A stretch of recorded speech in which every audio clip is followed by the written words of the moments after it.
नमस्कार, भारत लाइव देख रहे हैं आप। बिहार में रोज़गार की कमी है। बिहार के लोग पलायन करते हैं और पलायन करने का सबसे बड़ा अगर कोई कारण है तो वो रोज़गार है। बेरोज़गारी की मार लोगों को ऐसी लगी है कि लोग बिहार में रहना नहीं चाहते हैं कि हम दूसरे राज्यों में चले जाएं, नौकरी करें, क्योंकि बिहार में रोज़गार की कमी है।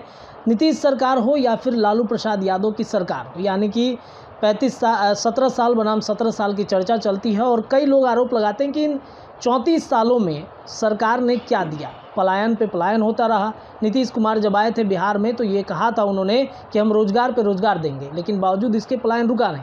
लेकिन बिहार में अब देखिए युवा जो है वो जागरूक हो चुका है। युवाओं की अगर हम बातचीत करें तो अब बिहार के लोगों को बेरोज़गार नहीं देखना चाहता है। वो चाहता है कि बिहार के लोग रोज़गार करें। बिहार के परिवार के लोग जो इस वक्त पढ़ाई लिखाई करके घर पे बैठे हुए हैं उनको रोज़गार मिलना चाहिए। उन्हीं में से एक हैं बांकीपुर विधानसभा के प्रत्याशी हैं, उम्मीदवार अपने आप को बताते हैं। ये 2025 के चुनाव के रवि नारायण जी हमारे साथ मौजूद हैं। इन्होंने रोज़गार बांटा है 1 महीने पहले। आपकी ये मुहिम जो है रोज़गार बांटने की, क्या वजह हो गई कि आप रोज़गार बांट रहे हैं? सरकार पे भरोसा नहीं है आपको?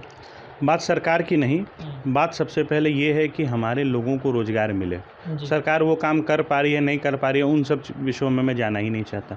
मेरा ये मुद्दा है कि क्या हम लोग अपने, जैसे मैं मजबूत हूँ उतना कि मैं कम से कम 1-1.5 लाख नौकरी साल में बांट सकता हूँ, तो बांटता हूँ ना। और अगर आप चुनाव लड़ने जा रहे हैं और आपका विषय है कि आप चुनाव को आपको लड़ना है, आपको जीतना है या जो भी है, उसके पहले लोगों के लिए करिए ना। आप क्यों 2000 रुपये लिफाफा में डाल के या वार्ड पार्षद को 10-5 लाख देख के आप चाहते हैं कि आपको वोट मिल जाए? अरे लोग को दीजिए ना भाई। अरे चुनाव आप पैसे की जगह रोज़गार बांटिए, उसका हेल्थ का ध्यान रखिए उस वोटर का, वो आपको वोट क्यों नहीं देगा? आप उसके शिक्षा का ध्यान रखिए, आपको वोट क्यों नहीं देगा? और रोज़गार, बिहार सरकार को मैं यही हाथ जोड़ के विनती करूंगा कि जितना हो सके आप भी अपने माध्यम से जेन्युइन जॉब्स बांटें, क्योंकि अभी पूरे बिहार में हम लोग देख रहे हैं बहुत सारे मेरे कार्यक्रम के बाद से जॉब फेयर्स लग रहे हैं। तो हर जॉब फेयर में मैं हर जॉब फेयर ऑर्गेनाइज़र को एक हाथ जोड़ के विनती करूंगा कि आप इस चीज़ का पूर्ण रूप से ध्यान रखें कि वो उनको जॉब मिले।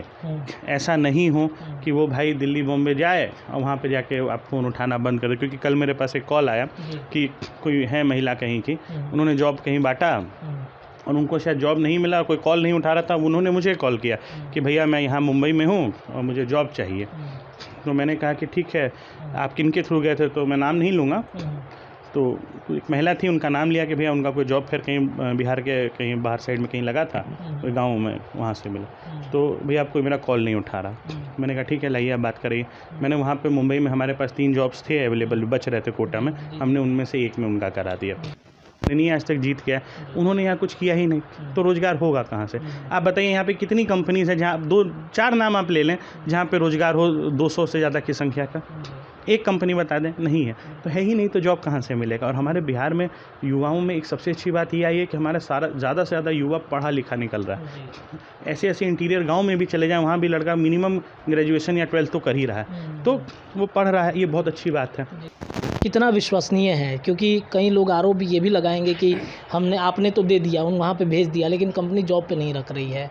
ये भी लोग आरोप लगाएं कि अच्छा नहीं जॉब लगाया आपने, 10 दिन में हमने जॉब छोड़ दिया। कई आरोप लग भी रहे होंगे। 1 महीना हो गया अब तक, कई लोगों के आपने ज्वाइनिंग कराए हैं, हमने देखे भी हैं, लोगों के रिस्पांस भी अच्छा है। लेकिन कुछ लोग ऐसा हैं कि कह रहे हैं कि नहीं आपने गलत जगह में बैठा दिया, भेज दिया। उनके प्रति आप कितनी विश्वसनीयता जाहिर? महादेव की कृपा से ऐसा आज तक 2-4 केस ही हुआ कि अब कोई देखिए, आप कहीं मैंने आपको रोज़गार के लिए भेजा है, आप वहाँ बिहार में तो शराब बंदी है, वहाँ जाके शराब पी के आप कंपनी से हंगामा करेंगे तो कंपनी आपको नौकरी पे नहीं रखेगी। और क्योंकि यहाँ का युवा अचानक से जाता है बाहर तो उसको लगता है कि शराब वो देखा ही उसने इतने साल बाद है तो पी लेगा, तो कौन सी कंपनी? अभी के यहाँ आपकी के चैनल में कोई कैमरामैन आपका शराब पी के आएगा तो आप उसे रोज़गार पर रखेंगे? तो वो बात है, वैसा नहीं है। लेकिन भगवान की दया से हमने 1500 जॉब्स उस दिन बांटे थे, उसमें से 970 लोगों ने जॉब ग्रहण किया, 975 एक्चुअली। और उसके बाद मान के चलिए ऐसा हमें बस 2-4 मामला ही आया, एक बेंगलोर से आया, 2 दिल्ली से आया, ठीक है। और 1-2 भाई थे जिनको वो जॉब अच्छा नहीं लगा, उन्होंने कहा कि हमें मतलब और बढ़िया जॉब चाहिए। तो हमने कहा कोई नहीं, अगले बार आप आए हम आपको फिर करेंगे। लेकिन 1 ही 2 खराब फीडबैक आया महादेव की कृपा से। कौन सी कंपनियाँ हैं, कितनी कंपनियाँ अभी आपके टच में हैं? हमारे टच में सर मोर देन 50 कंपनीज़ हैं, जिसमें से 25 मल्टीनेशनल्स हैं और बाकी जो हैं वो आपको नॉर्मल, जैसे आप मान लीजिए MRL टायर्स एग्जाम्पल में। अगर ये वीडियो पसंद आई और वह बिहार के राजनीति और बिहारियत से सरोकार रखेनी तो सब्सक्राइब बटन दबा के चैनल के सब्सक्राइब कर ली। ओजे एगो घंटी बा, ओकरा बटन दबा देला से कुल सटीक और मारक खबर रुआ मुफ्त में मिल जाई। अगर रुआ पत्रकारिता के हमनी के नया प्रयोग में सहयोग कर चाहतानी तो ज्वाइन बटन दबा दी। पेटीएम नंबर नोट कर ली 9386816700। धन्यवाद।